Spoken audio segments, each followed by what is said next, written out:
Sup people, welcome to 1000 Words. My name is Radu, I'm a street photographer from Romania, and today I'm going to do a review of the Valoi Easy35. Probably the simplest, easiest, most convenient 35mm film scanning solution I know of.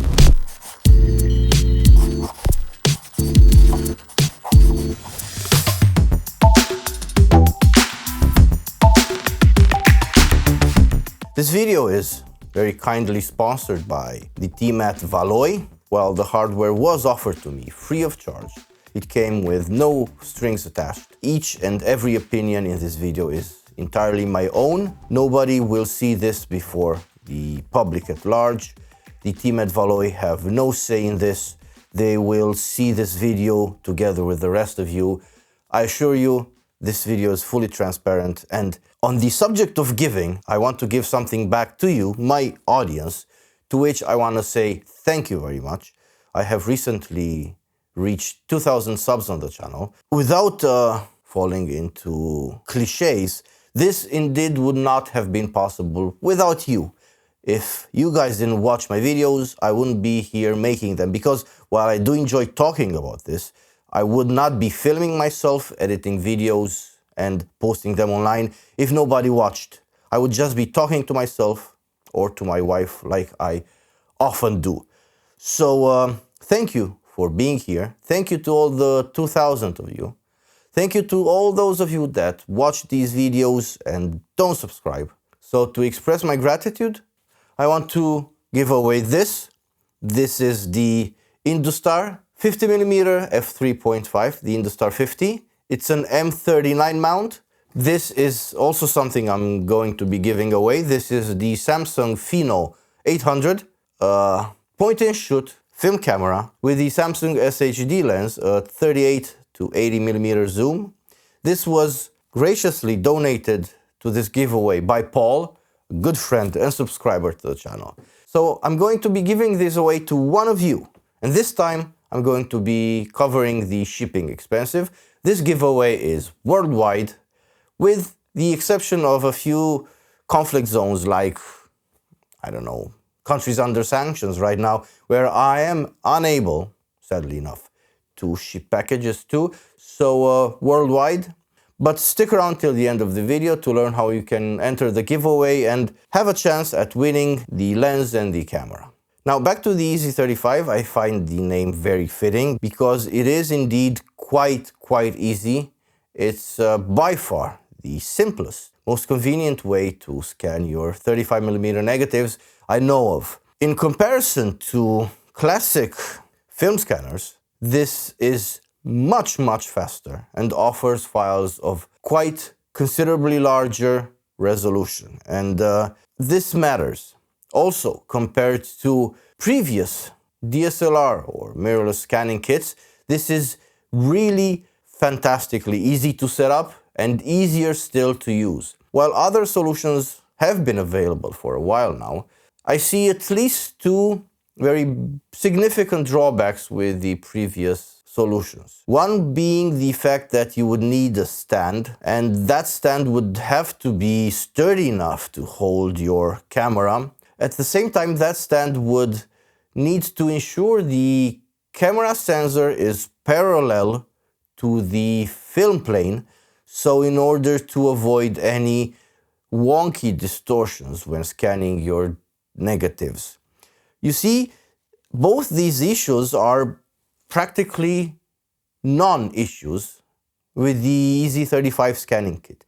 It's just a lamp in a box at the end of a tube connected to your macro lens, which is connected to your camera. So it's a single, very rigid, very sturdy setup. Valoi have figured out a way to attach a module, very fittingly called the duster, which dusts and cleans your film while you pull it through the film holder, thus enabling you to have a scan as clean as possible.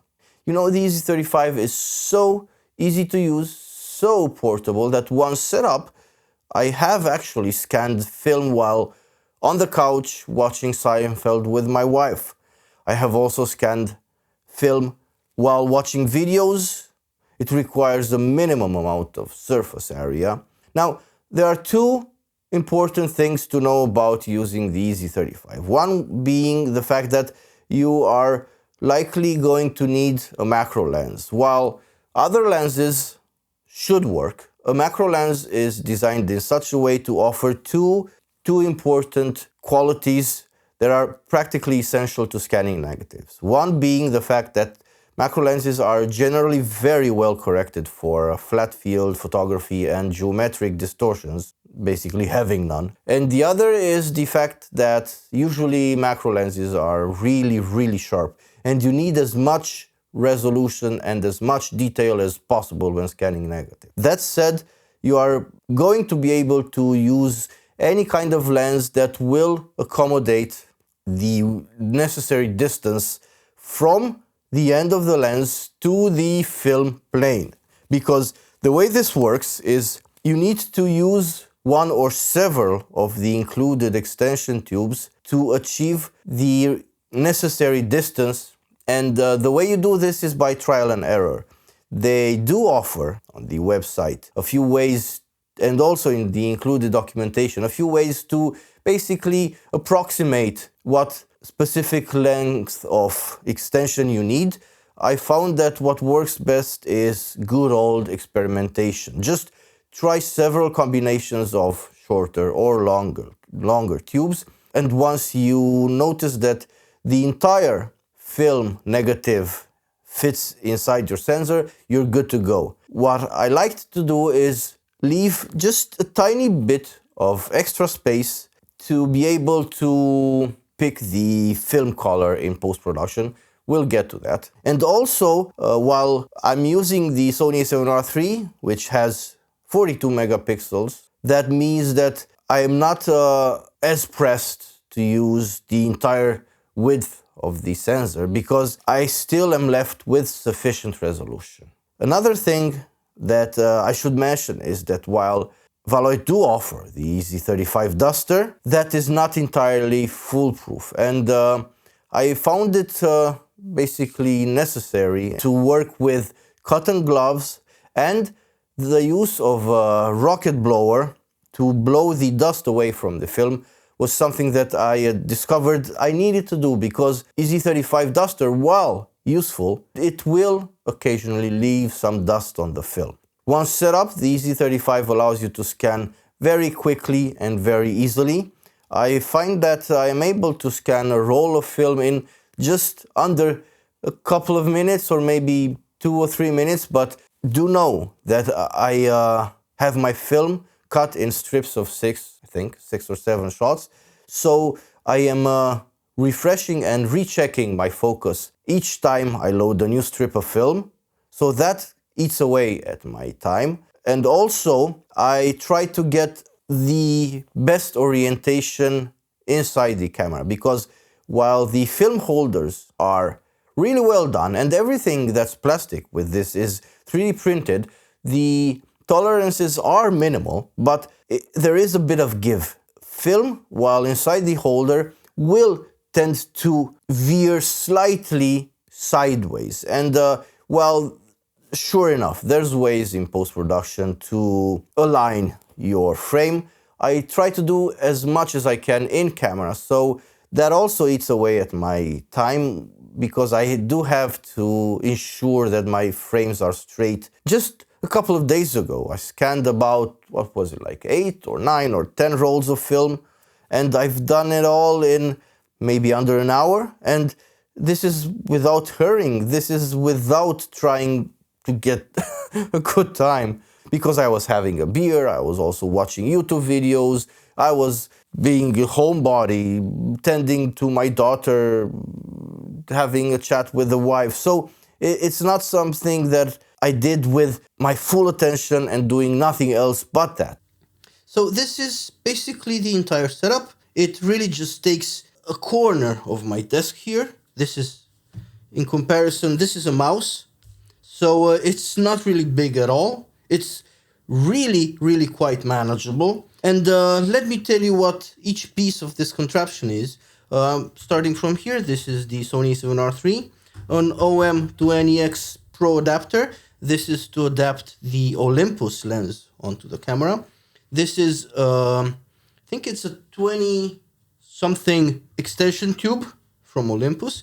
This is the Olympus Suico, the 50mm f3.5, a 49 to 62mm step-up ring to adapt the filter thread of the lens to the included 50mm extension tube provided by Valoi, among others of various other lengths. And this is the unit itself. This is the Easy35. And here you see this thing is an optional accessory that attaches to the main Valoi unit, which makes so that you end up with clean shots without dust, without hair, without any of that nastiness. So the actual workflow is quite really simple. I've made a point out of using this, a cotton glove, and this. So you just take the film, I blow the film with the duster, then I just carefully insert the film into the main unit. Then I make sure I have achieved proper focus. Now, the way I shoot is with the lens in f8. I zoom to magnify. I focus on the grain, so that is to ensure optimum sharpness, detail, and resolution. So then I just, usually I have it set on a 5-second timer, so I just take the shot. It's really that easy. It's really easy to use. This whole setup is yay big. It's really manageable. So then you take your shot, you advance the film, take the shot again. Now, mind you, it's really tricky to scan really short strips. Anything shorter than 3 frames, I think it's just a pain in the behind. So, yeah, just be aware of that. But if you have an entire roll, it's just a breeze. Something else worth mentioning is that I usually do this about 2/3 of a stop overexposed. Now, the power slider here, I set it all the way up to the max, and the color temperature slider here, I set it about midway. What I've noticed, especially since I shoot mostly black and white, is that it's really worthwhile getting the most of this bicolor LED lamp, and that is to say using it midway. It's midway where the LEDs of both colors are fully lit and you are getting the most light available. This little knob here makes so that this turns, allowing for proper orientation. Now you have to tighten this just a little in order to make this unit rigid, but careful not to over tighten this because this is 3D printed plastic and it can snap. Now this is useful because you see how this turns? You want to get as straight of a shot as possible right from the camera. So this is really useful. Orientate this such as to get a really straight shot, then tighten it like this and you're good to go. As far as settings, I'm using custom one here, but that's just personal preference of mine because otherwise I'm in A. It's basically aperture priority, f8 here, ISO as low as your camera can get, basically 100 for this, and let the camera decide the shutter time. Settings are really easy. You just set it and forget it basically because once all set up, it's just easy to put a whole bunch of strips or rolls through it and you'll be done scanning a lot of film in no time. Now let's move over to the computer, which is down that way, and let me show you how I process these scans. I am using RawTherapee, and while a lot of people are using Negative Lab Pro, I think it's what it's called, it's paid for software, a plugin for Lightroom, I am using RawTherapee because, you know, I'm a Linux user and I use RawTherapee for all my post-processing. And it has got a pretty good negative conversion module, which is powerful but somewhat confusing. And I want to demystify a few concepts because it's not readily obvious what some of the parameters there mean and what some of these sliders there do. Right, so on to the actual post-processing of these film scans. We have the negatives loaded inside of RawTherapee and have prepared for you a couple of film color scans, but these are just for demonstration purposes. But I'm not going to go really in depth into color post-processing because I've not done much of it. I don't really shoot much color at all, actually, so there's not a lot to say about this. But just to show you how you would go about post-processing color scans, I have these two prepared for you and a few of black and white film scans. Let's start with the color ones. Let's load the first one into the actual editor. I want to start off by saying a few important things. I will recommend you start off with choosing a demosaicing algorithm. And well, I will not go into the detail of it, but just take my word for it. Either go with RCD and bilinear. This is a double deburring algorithm. This is the one I use, but Amaze is a good one as well. It's the default, but I use this RCD plus bilinear. I will not explain what this is and what this does. This is probably a subject for another future video, but I'll just leave it at that. Moving on, we have to also make use of a flat field. A flat field is this. It's an actual image that will serve as an example for the program of the light fall off your specific combination of camera, lens, extension tubes, Easy35. If I just go ahead and really pump up the contrast, you will start to see there is a vignette here. The vignette in the flat field file is used to subtract the actual vignette in your scans. No combination of extension tubes and lens and camera and light source will give you a perfectly even and flat light response across the frame. So this is why I recommend you use a flat field. Now, the way you make use of this is really quite simple. And I want to thank Arild from the Easy35 team because it's him that suggested I make use of this. And I should have perhaps maybe thought of this myself because it's a technique used in astrophotography and I have used this technique. But since I'm not doing astrophotography for quite a while now, I forgot much more things than I learned in the first place. The way you make this image, and you only have to do this once per setup. Once you have set up your light unit, your lens and extension tubes, you will only have to do this once and you can reuse this infinitely. Just put everything together like you would go about scanning films. Just take the film holder out. Obviously enough, there's also not going to be any film inside.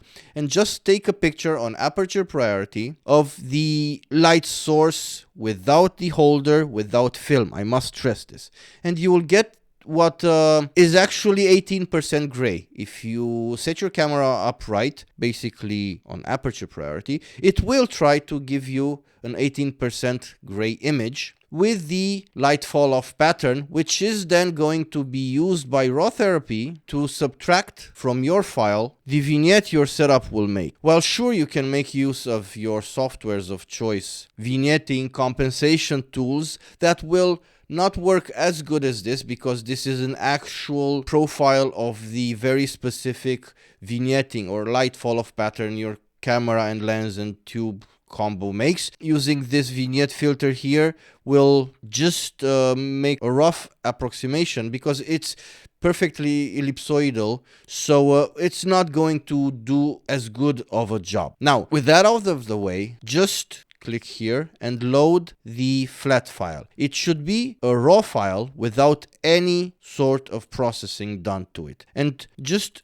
see how it immediately alleviates the existing vignette in the file. Once the flat field file is loaded, once we have chosen our debayering or demosaicing algorithm, then go over to the color tab, and there is one last thing I recommend you do before you start actually processing your files. Over in the color management section, click here on custom, load your specific camera's color profile. These profiles you get by searching the internet, and it's basically something that's extracted out of Adobe's DNG converter program. It's something that's freely available on the internet. There's no hacking, though, no piracy involved, but this is necessary in order to have a good representation of your camera's color science. Now, once all this is set up, this is pre-production stuff. This is stuff you need to do: the demosaicing,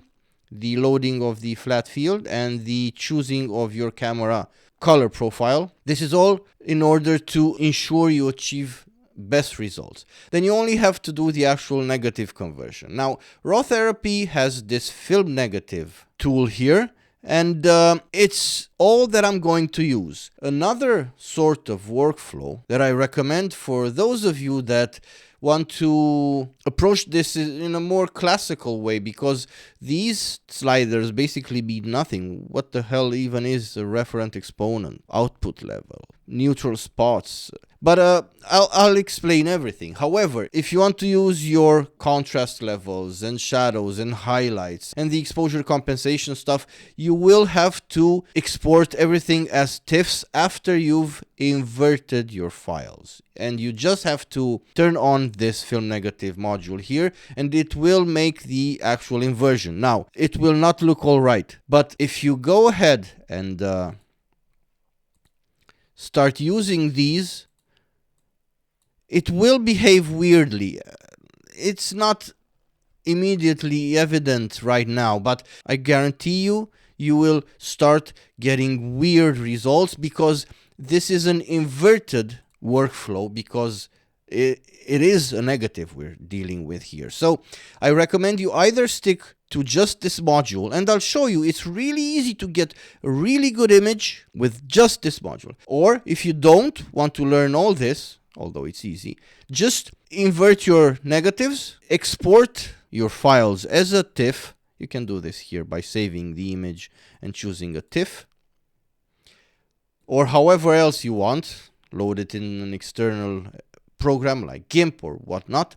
But let's just keep things simple, because I think it's a simpler approach rather than exporting as a TIFF, loading it again, and working that way. Now, before moving on to the actual negative processing here, let's start with cropping our image. Activate the crop here. Use the straighten tool here to obviously enough straighten your shot. Or if you want to be really precise about it, go into the lens geometry section here, choose perspective, go off of simple and onto camera based, and designate your straight lines.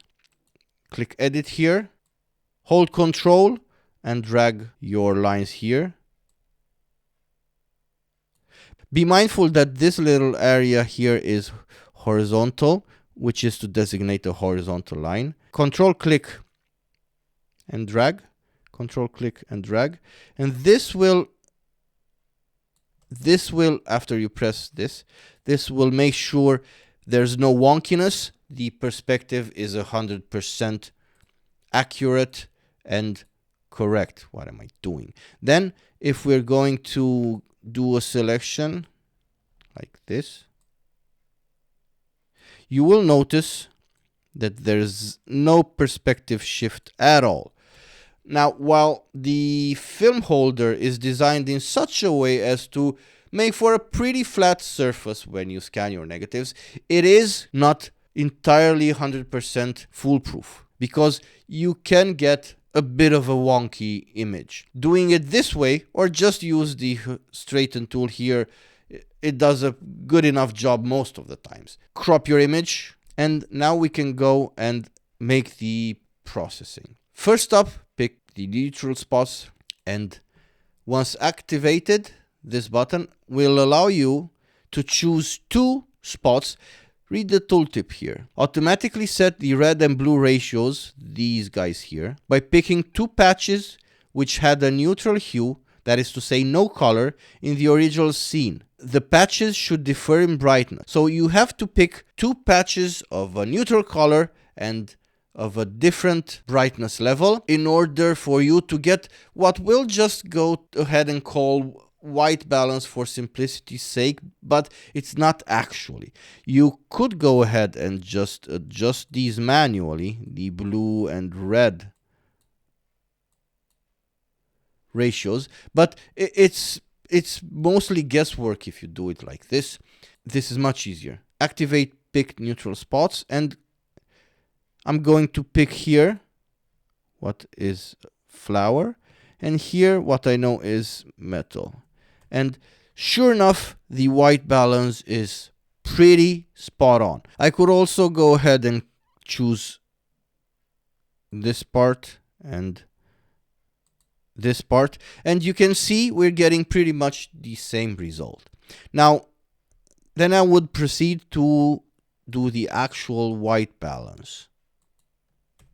This is what the scene looked like. Now we have to do a bit of adjusting of contrast and brightness. And we're only going to be using two sliders here. This is what basically handles contrast.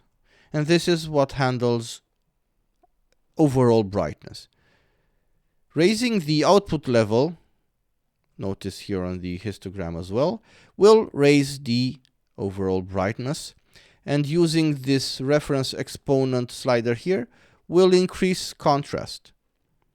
The result is easy to see, very evident. It also translates quite well on the waveform here. Now, I will just basically go ahead and leave it like this. I think this is basically all right, as much as I want to do with the image.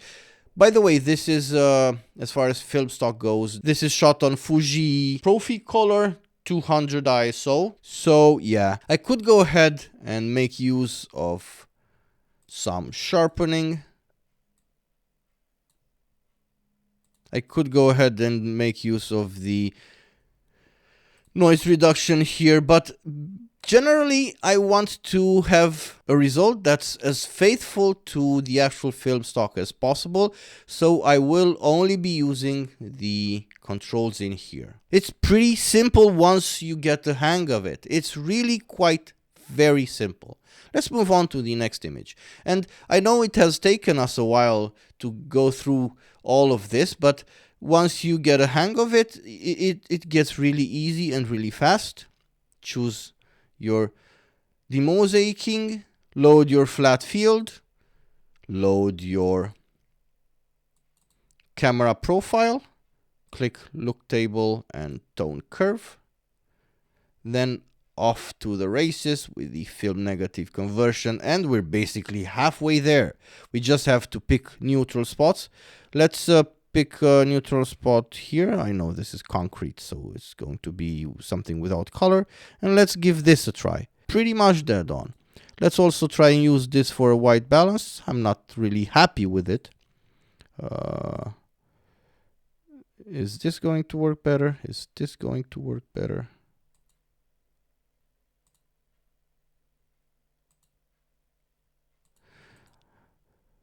I think this is fine. And yeah, we forgot to do our cropping. But first up, let's correct the perspective. Choose the pencil here. If you get this, just click the arrow, because the program will understand this as a vertical rather than a horizontal edge, and it will do all sorts of craziness. Let's just, for the sake of fun, try and see what happens. Let's invert this. See, this is what happens when you're not careful with properly selecting your vertical and horizontal lines. Let's step back and do it all over again. Choose camera base in the perspective control image. grab the pen, drag a horizontal line, drag another horizontal line, drag a vertical line, and you can go ahead and just use this tool here. It's much easier, but this is much more precise and much more accurate. After we've done this,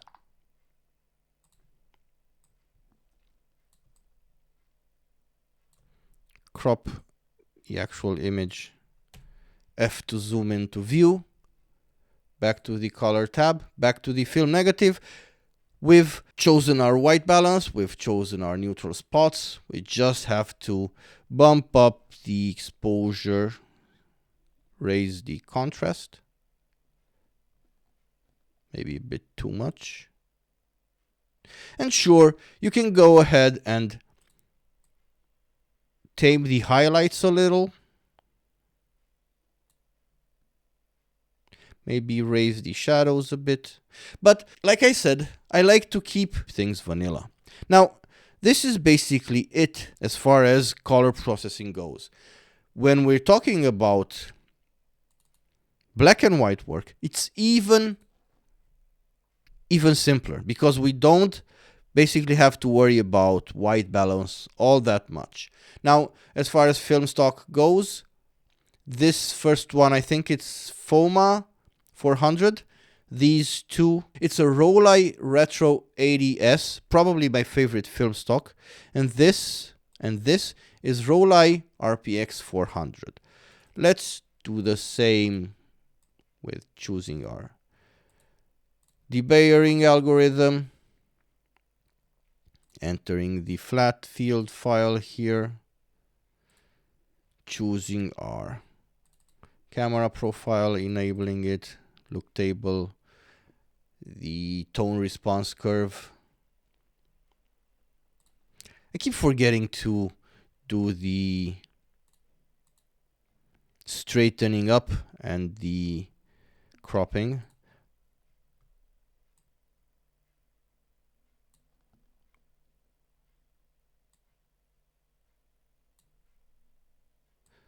And these lines don't necessarily have to be edge to edge. They can be like this. The program will understand. You just have to guide it into making a good perspective judgment. Hold Shift to move this window if you don't know how to do this. By the way, I have a really in-depth RawTherapee tutorial. If you find any of the concepts here kind of strange, go ahead and see that, because I'm not going to explain the basics of it right here. It's beyond the scope of this tutorial. I'm just going to deal with the actual film conversion. Now, since we're dealing with black and white, you can basically go ahead and choose any two spots for your neutral, and notice we're getting almost the same result no matter which two spots we choose.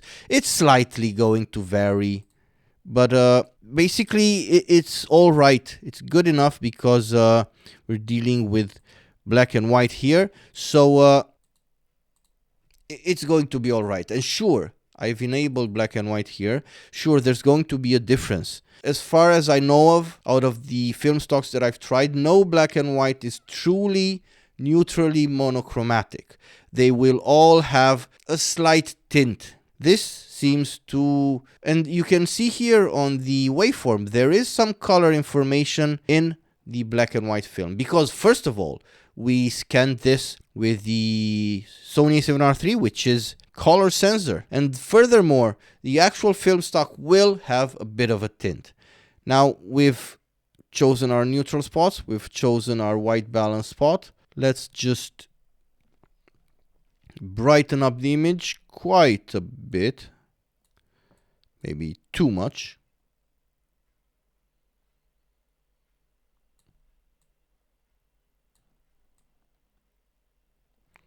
So this image is kind of tricky to edit because it it was really underexposed and there was a lot of information in the shadows and we didn't need to raise the output level all that much.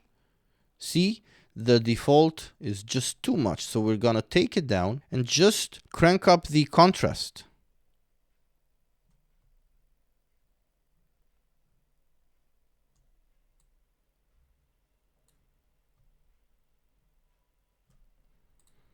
Let's try and taming the highlights a little.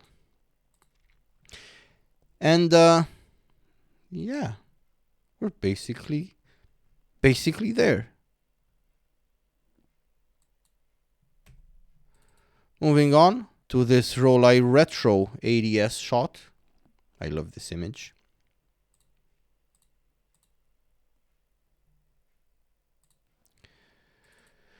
So you can start to see, once you get a hang of it, you can be quite quick with this because there's really not much to it.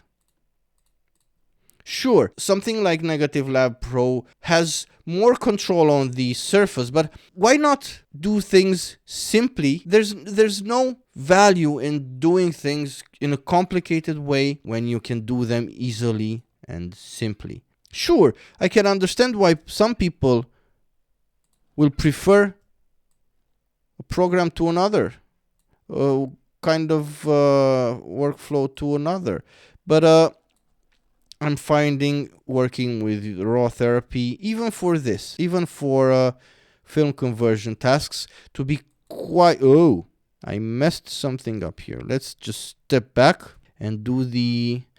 This time, let's just do it like this. Like they do on the Discovery Channel. You remember that?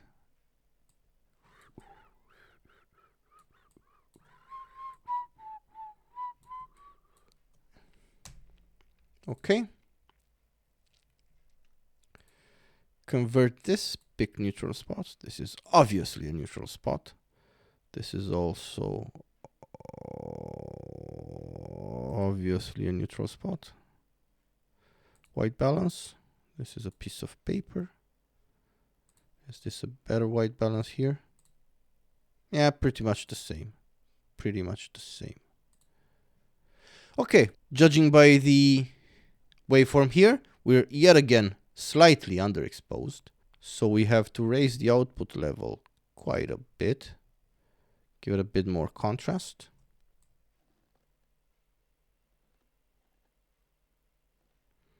A bit too much.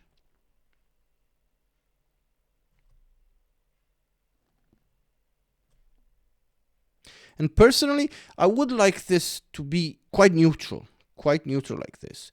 I think I would actually go for a really neutral black and white by turning this on here. But let's see if we can if we can't get a more neutral shot. I think, yeah, taking the red down a little gets us in a really nice place. I really like this a lot more than this. Let's see if we can get to the same result by there you go. There you go. Not quite neutral yet, but I think this is a much better result than the one we got here. This is kind of blue. I don't like this as much. This is good enough. This is good enough. Even bump up the red a little, and you will notice that we bump up the red and the image turns blue because it's a negative. Control Z to undo. Bit more brightness. And we're off to the races. Now, since these two shots are of the same film stock, let's go and simplify and make things easier for us by copying everything here and pasting everything here. Sure enough, there's some adjustment to be done. Namely, the neutral spots.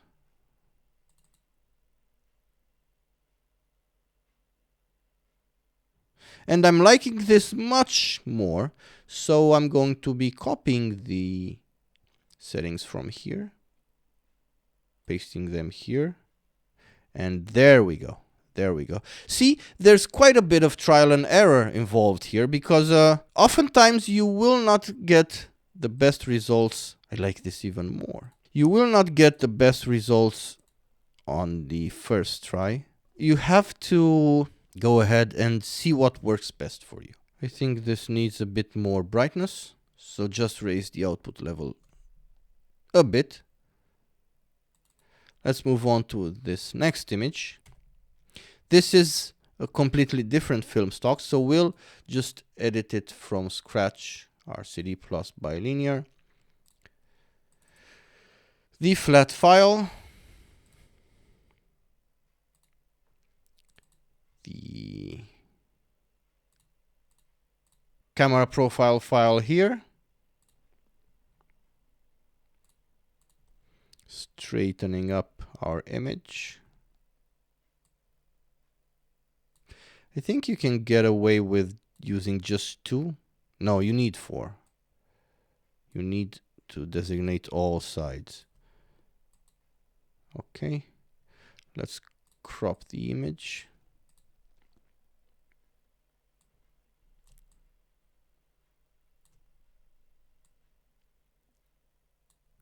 Like this. Where is it? Invert. Okay, invert the thing. Pick neutral spots.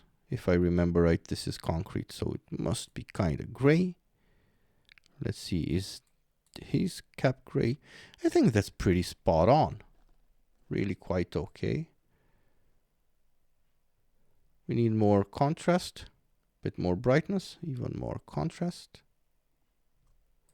Let's tame the highlights here a bit. I think it's a bit too bright. And basically this is it. Maybe a little more shadow.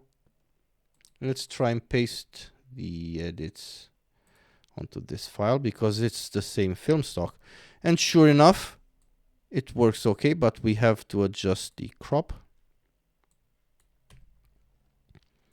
And yeah, that's basically the gist of it. It's really easy to use RawTherapee to do your film conversion. It's a free software. If it matters, it's an open source piece of software. But yeah, just go wild with it. There's really not a lot here. So experiment, try things out for yourself. See what works, see what doesn't.